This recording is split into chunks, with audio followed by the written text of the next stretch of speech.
बिस्मिल्लाहिर्रहमानिर्रहीम। अस्सलाम वालेकुम। उम्मीद करती हूँ मेरी प्यारी बहनें बिल्कुल ठीक होंगी।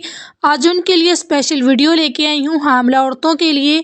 हमल एक औरत की ज़िंदगी की खुशगवार तरीन मराहिल में से एक है, लेकिन इस दौरान हामिला ख़तून के अपने ज़हनी और जिस्मानी दबाव हो सकते हैं। हमल के दौरान सेहतमंद और मतवाज़न ग़िज़ा को बरकरार रखना बहुत ज़रूरी है, क्योंकि इससे माँ और बच्चा दोनों को सेहतमंद रहने में मदद मिलती है। इस वक्त के दौरान आपके जिस्म को आपके बच्चे की सेहत को बेहतर बनाने के लिए अज़ाफ़ी ग़िज़ाई अज्जा की ज़रूरत होती है। अब हम इन ग़िज़ाओं के बारे में जानेंगे जो एक हामिला औरत को हमल के दौरान लेनी चाहिए, और इन ग़िज़ाओं के बारे में भी जानेंगे जो एक हामिला औरत को हमल के दौरान नहीं लेनी चाहिए। हमल में क्या खाना चाहिए पहले ये बताते हैं। नंबर 1 पे दूध की बनी हुई एशिया। हमल के दौरान दूध की मसनूआत का इस्तेमाल बहुत ज़रूरी है।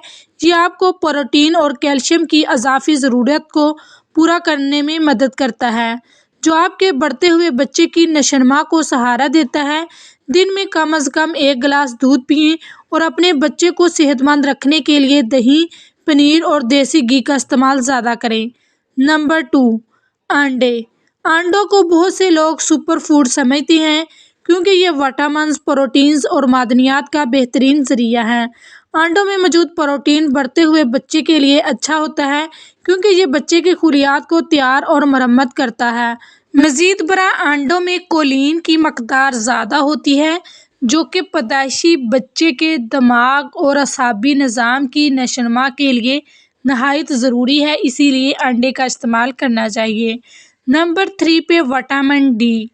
विटामिन डी जो है ये मदाफ़ती अफ़आल और दिमागी सेहत के लिए अहम है। सूरज की जो रोशनी है वो विटामिन डी का एक ज़रिया है।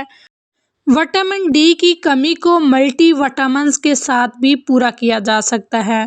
इज़ाफ़ी विटामिन डी के साथ दूध या दही आपकी रोज़मर्रा की ज़रूरत को पूरा करने में मदद कर सकता है।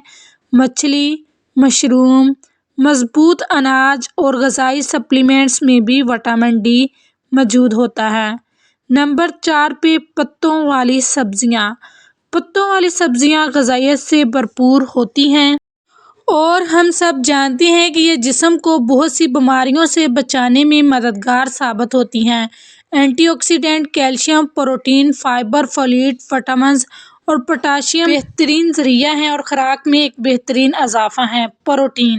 प्रोटीन पट्ठों और जिस्म के बाफ्तों को बरकरार रखने में मदद करता है।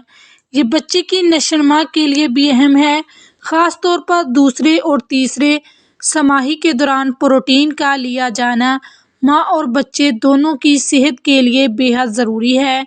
ज़्यादातर हामिला ख़वातीन को अपनी कम से कम ज़रूरियात को पूरा करने के लिए रोज़ाना तकरीबन 70 ग्राम प्रोटीन लेना चाहिए। ज़हन में रखें कि आपको इससे ज़्यादा प्रोटीन लेने की भी ज़रूरत पड़ सकती है। बकरे का गोश्त, मुर्गी, मछली, अंडे, दूध की मसनूआत और फलियां प्रोटीन के अच्छे ज़राए हैं। ये ग़िज़ाएँ आयरन, बी विटामिन्स और दीगर अहम ग़िज़ाई अज्जा भी फराहम करती हैं। खुश्क फलियां, दाल, गिरीदार मेवे और सोया मसनूआत जैसे टोफू प्रोटीन के दूसरे अच्छे ज़राए हैं। हर रोज़ अपने जिस्म को ज़रूरी अमीनो एसिड फराहम करने के लिए प्रोटीन के मुख्तलिफ ज़राए खाएं।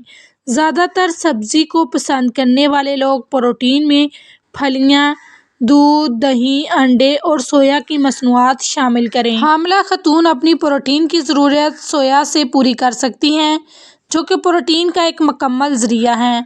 सोया पनीर के ज़राए में सोया दूध, सोया पनीर, सोया दही शामिल हैं। दीगर प्रोटीन से भरपूर सब्ज़ी खाने वालों के लिए गिरीदार मेवे और फलियां हैं, जैसा कि लोबिया, चने, काली फलियां वगैरह। अब बात कर लेते हैं कि हमल में क्या खाने से परहेज़ करना चाहिए। कैफ़ीन। गायनोकोलॉजिस्ट के मुताबिक हामिला अफराद को आमतौर पर मशवरा दिया जाता है कि वो रोज़ाना 200 मिलीग्राम से कम कैफ़ीन की मकदार लें। कैफ़ीन बहुत तेज़ी से जज़ब हो जाती है और नाल में आसानी से गुजर जाती है। चूँकि बच्चों और इनकी नाल में कैफ़ीन को मेटाबॉलाइज़ करने के लिए दरकार अहम एंजाइम نہیں ہوتے، اسی لیے بچے کی صحت خراب ہو سکتی ہے۔ حمل کے دوران کیفین کا زیادہ استعمال بچے کی نشوونما کو محدود کرتا ہے اور پیدائش کے وقت بچے کے کم وزن کے خطرے کو بڑھاتا ہے۔ کم پیدائشی وزن 5 پاؤنڈ سے کم 8 اونس کے طور پر یا 2.5 کلو گرام ہوتا ہے۔ یہ مسائل بچوں کی موت کے بڑھتے ہوئے خطرے اور جوانی میں دائمی بیماریوں کے زیادہ خطرے سے وابستہ ہیں۔ اسی لیے اپنی روزانہ کی چائے یا کافی کے کپ پر نظر رکھیں تاکہ یہ یقینی بنایا جا سکے کہ آپ کے حمل کے دوران بچے کو بہت زیادہ کیفین کا سامنا نہیں کرنا پڑ رہا۔ نمبر 2، کچا پروسیس شدہ یا کم پکا ہوا گوشت۔ حاملہ خاتون کا جسم مختلف قسم کے بیکٹیریاز کی وجہ سے ہونے والے انفیکشن اور بیماریوں کے لیے زیادہ حساس ہوتا ہے، اور یہی بیکٹیریا آپ کے بچے کی فلاح و بہبود کو نقصان پہنچا سکتے ہیں۔ یہاں تک کہ اگر آپ کو معمولی بخار ہو جائے تب بھی یہ آپ کے بچے کی صحت کے لیے خطرہ بن سکتے ہیں۔ اسی لیے حمل کے دوران آپ کو کچا یا پروسیس شدہ گوشت نہیں کھانا چاہیے، یعنی کہ کچا گوشت نہیں کھانا چاہیے۔ Number 3، energy drinks.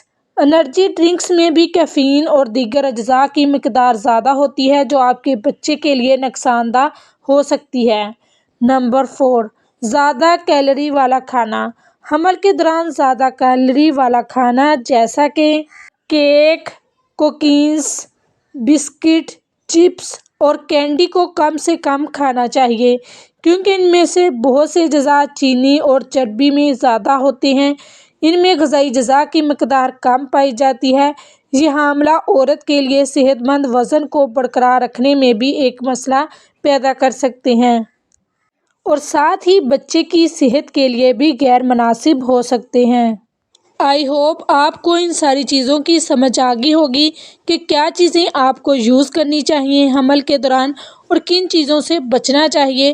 ان کو ضرور فالو کریں تاکہ مزید ایسی معلومات حاصل کرنے کے لیے چینل کو سبسکرائب کریں اور ان معلومات کو دوسروں تک لازمی ثواب کی نیت سے شیئر کریں تاکہ آپ کو بھی اجر مل سکے۔